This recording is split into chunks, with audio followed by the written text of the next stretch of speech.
Salam sejahtera Malaysia, denyut nadi suara rakyat bergema di channel ini. Jangan lupa tekan butang subscribe, like dan share. Malaysia kita punya, cintai Malaysiaku, kita jaga kita.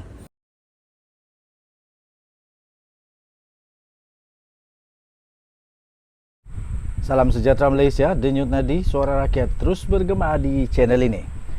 Wow, nampaknya Anwar bertubi-tubi untuk dimohon, diminta, dirayu supaya Najib dibebaskan. Tapi ada satu yang baru ini yang lebih dahsyat. Daripada seorang pengamal politik, daripada seorang yang sudah lama berpolitik di Malaysia, dan saya fikir beliau tahu tentang undang-undang negara Malaysia. Perkara ini bukan perkara yang kecil. Kita tahu orang yang mencuri Milo pun kena penjara. Orang yang mencuri petai kena penjara, motor kena penjara. Tak sampai juta-juta pun. Apakan pula 42 juta ringgit. Tapi bagi Zaid, 42 juta itu hanya hal kecil. Bukan Zaid Hamidi ya, ini Zaid yang lain. Dia kata 42 juta ringgit itu hal kecil. Zahid minta Anwar supaya bebaskan Najib. Saya kata tak payah. Kena adil lah, kena adil. Bagaimana mungkin boleh dia dibebaskan dengan 42 juta itu? Itu bukan hal kecil, ini hal besar. Orang curi Milo pun kena. Orang curi petai pun kena, apalagi 42 juta ringgit.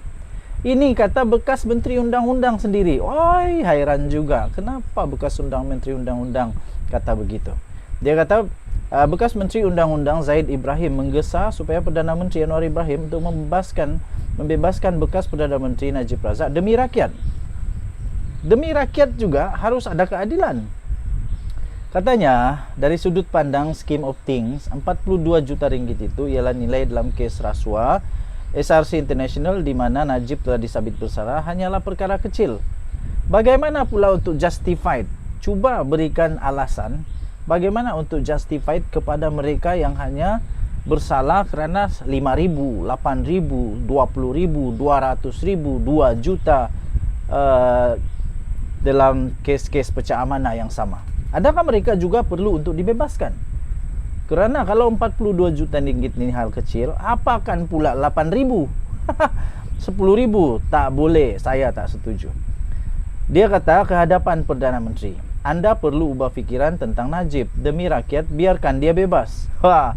Kalau ini jadi memang mengejutkan lah. Katanya lagi dalam pilihan raya negeri akan datang, ini kerajaan Madani perlu menang. Anda perlu jadi Perdana Menteri untuk beberapa tahun lagi, Ciap Zahid hari ini. Saya punya jawapan untuk ini ialah Anwar Ibrahim kena tegas kepada pendirian yang selama ini. Dia kata dia tak takut untuk kehilangan jawatan. Yang penting rasuah mesti dihapuskan di Malaysia. Penyelewengan, salah guna kuasa, sakau mensakau ini perlu dihapuskan. Zaid berkata UMNO kini dalam keadaan yang lemah dan hanya Najib yang mampu membantu parti itu menang dalam PRN yang diadakan di 6 negeri nanti. Soalannya mudah. Apa punca UMNO lemah? Apa punca UMNO lemah? Adakah puncanya kerana Najib dipenjara? Atau puncanya bukan kerana Najib dipenjara? Adakah UMNO lemah selepas Najib dipenjara? Atau sebelum Najib dipenjara sudah jadi lemah? Sila jawab soalan itu. Katanya sudah tentu dia sudah didapati bersalah. Tapi dalam scheme of things 42 juta adalah small change. Aduh, janganlah begini. Lagipun mulai sekarang rasuah adalah perkara yang sudah berlalu di bawah kepimpinan anda yang tegas dan bersih. Tiada siapa boleh kata anda berlembut dengan rasuah jika mengampuni Najib, katanya lagi.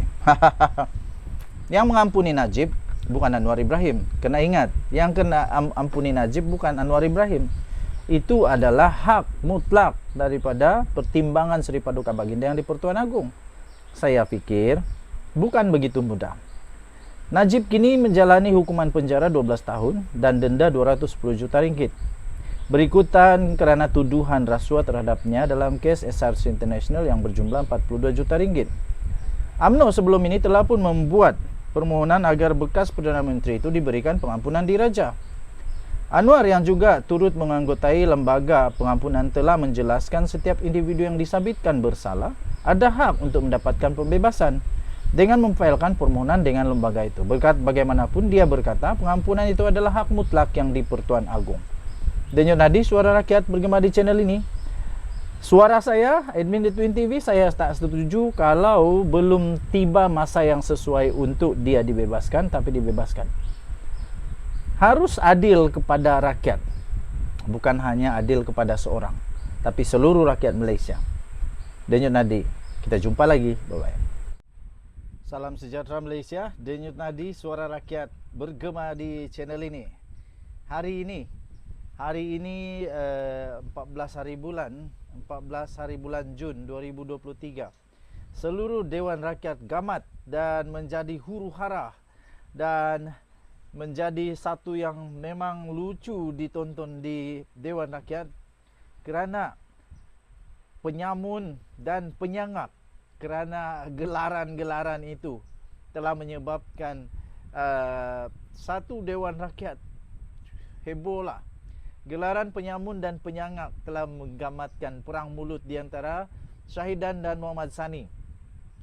Dewan Rakyat gamat dengan perang mulut di antara Datuk Seri Syahidan Kasim daripada PN Arau dan Muhammad Sani Hamzan iaitu daripada PH Hulu Langat.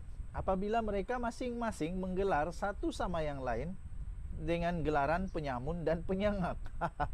Insiden tersebut tercetus ketika Syahidan yang sedang membahaskan laporan tahunan dan penyata kewangan Suruhanjaya Hak Asasi Manusia atau Suhakam mula melemparkan dakwaan yang kononnya bahawa kerajaan telah mencabuli hak ahli Parlimen Pembangkang dengan tidak menyalurkan peruntukan sewajarnya. Syahidan turut menggesa orang muda supaya menolak dan menukar kerajaan sekarang. Saya fikir itu silap lah, janganlah.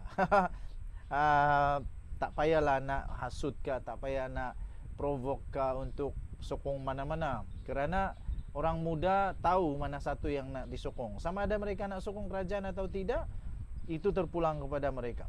Dan saya fikir orang-orang muda sekarang bijak-bijak, semuanya ada terpelajar. Muhammad Sani kemudian mencelah sambil melontarkan pertanyaan kepada Syahidan Kasim, iaitu adakah ahli Parlimen Arau itu sudah bertanya atau berbincang dengan kerajaan mengenai peruntukan untuk ahli Parlimen Pembangkang. Itulah soalnya. Sudahkah mereka berbincang atau hanya tiba-tiba saja muncul dan marah-marah? Kan bagus berbincang. Keadaan semakin menjadi lebih tegang apabila seorang lagi ahli parlimen daripada Pembangkang, iaitu Muhammad Hasnizan Harun daripada Perikatan Nasional Hulu Selangor, yang tiba-tiba bangkit dan menggesa Muhammad Sani supaya jangan membuat kacau. Sewaktu masing-masing tidak mau mengalah, Syahidan tiba-tiba menggelar Muhammad Sani penyamun. Sambil menuding jari ke arah blok kerajaan, termasuk supaya meminta ahli Parlimen Hulu Langat itu duduk.